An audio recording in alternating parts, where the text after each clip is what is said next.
All right, welcome everybody. It's Mosey the Must See, and I know we're all happy tonight. The Cowboys blow out the Giants 40-0. I'm gonna make this short and sweet because we had a beautiful game. We had an absolutely beautiful game. Everybody who saw that, we saw a championship defense. That was beautiful to see. I don't know about all of you, but I was born in 1990.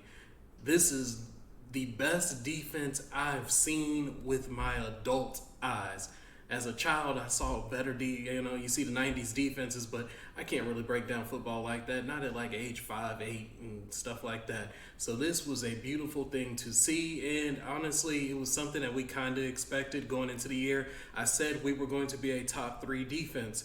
I said the best 3 defenses are all in the NFC: the 49ers, the Eagles, the Cowboys. The Eagles, I think we have a better defense than the Eagles, and you honestly can argue the 49ers as well. Cowboys arguably have either the number 1 or number 2 defense. After tonight, it's a new slate, it's the new year. I would say we have the number 1 defense as of right now.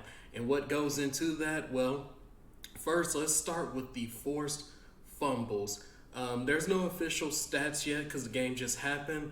So I don't know where we rank in the NFL, but we forced 5 fumbles, which I do believe is number 1. Who forces 5 fumbles in one game? That's crazy. Interceptions, we had 2 interceptions. There were only 4 teams with 2 interceptions, and the Titans led with 3.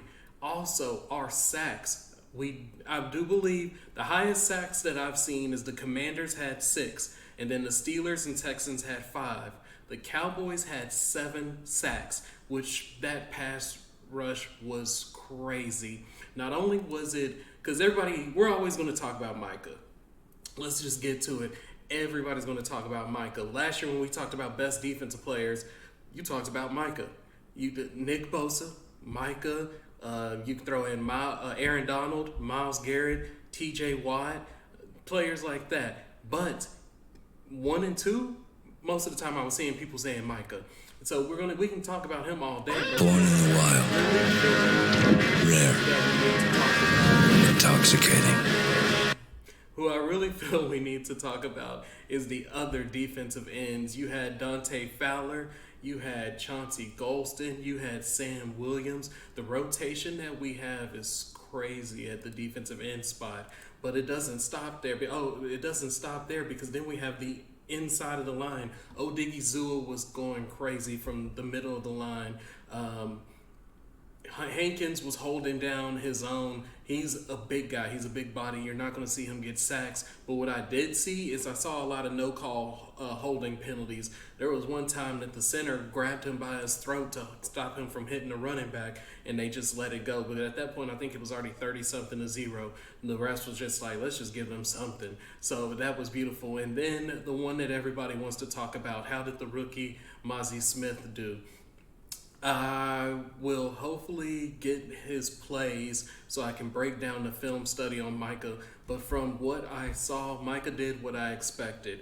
He wasn't out there. I've told y'all from the beginning, he's not going to look like Aaron Donald. He's not Aaron Donald. If I ever gave you that expectation, that is not who he is. What he is a big body who is used in the run game. And in the pass game, he's used to push the pocket. I saw plenty of that today.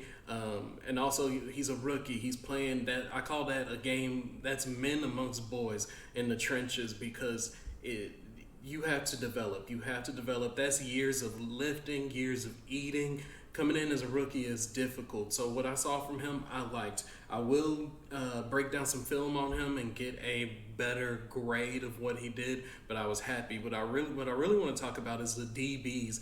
Our DBs were flying around and hitting people. It was crazy to watch. Gilmore got an interception. Diggs was doing good, except for he had a few mistakes. He had that holding on that one receiver when the ball wasn't even going to him. He gambled still, but still worked out for us. But Marquise Bell, wow, he was flying around.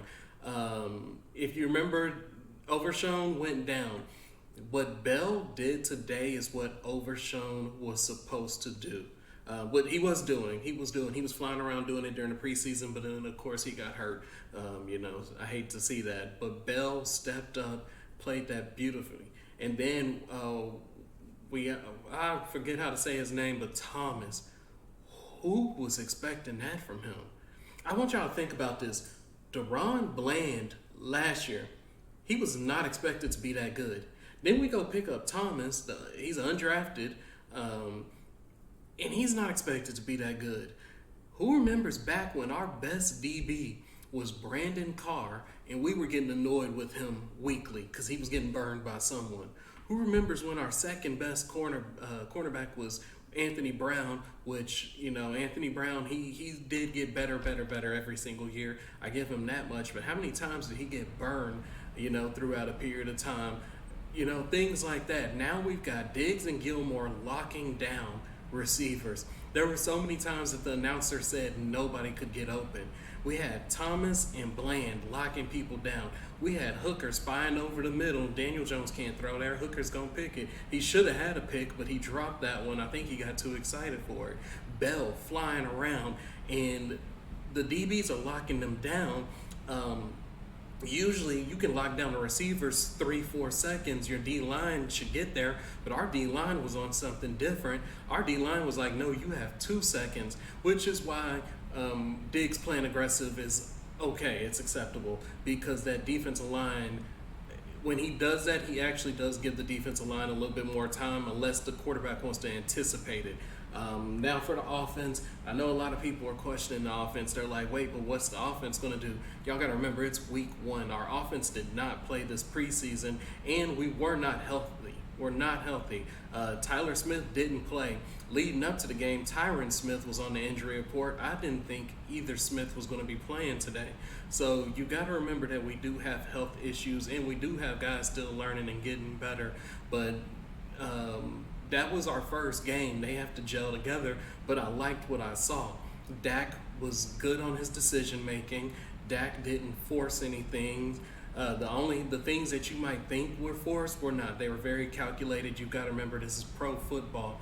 It's not high school. He's not sitting there like that ball where he threw it by Kayvon Thibodeau's ear. That's not some luck stuff. That's something that Dak saw and he launched it. It's different in the pro level. He didn't force anything. Tony Pollard was making plays, 70 yards, 2 touchdowns. That's really good from an offense that we didn't need tonight. You got to remember when they truly, at one point it was 16-0 and the offense really hadn't even gotten their feet wet because one was a special teams touchdown and then one was an interception touchdown. So when it's 16-0, offense is barely loosening up. You don't have to force a game. Hey, let's just go out there. Let's get in rhythm. Let's warm up. And then I'm going to get y'all out early as well so where we can stay healthy. I believe that the Cowboys are the second best team in the NFC. The only team you can argue is the 49ers. And if we can stay healthy, I think this team can make a run. And why? Because our pass rush is just that real.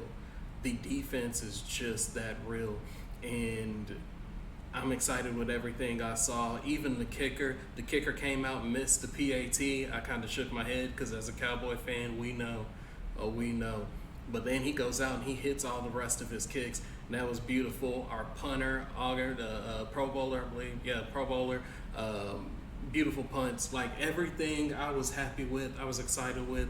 Yes, Dak wasn't flashy. Dak only threw for 176. Don't quote me on that. I'm just going off the top of my head. He threw for 176, but hey, look at Joe Burrow. What did Joe Burrow do? And he's the highest paid man in the NFL.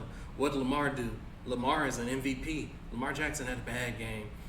Justin Fields is supposed to be the next coming. Everybody's drafting him in fantasy football. Oh, the Bears are going to do good this year. What did he do? Nothing. Who really did anything at quarterback other than Tua? Let's see, Jordan Love did good. I'm trying to think. Really, yeah, it's week 1. Like I said, it's week 1. It wasn't really too much going on. So I don't need excitement from Dak. I need to see Dak holding that promise he made. He said he's not going to be throwing a bunch of interceptions this year. That's all I care about because our defense can win the games. Our offense just has to hold on to the ball. All right, that's all I got for you today. I need you to like, share, subscribe, and give me your opinions on what you thought about this game. It was an amazing game, 40-0. I'm happy about this year.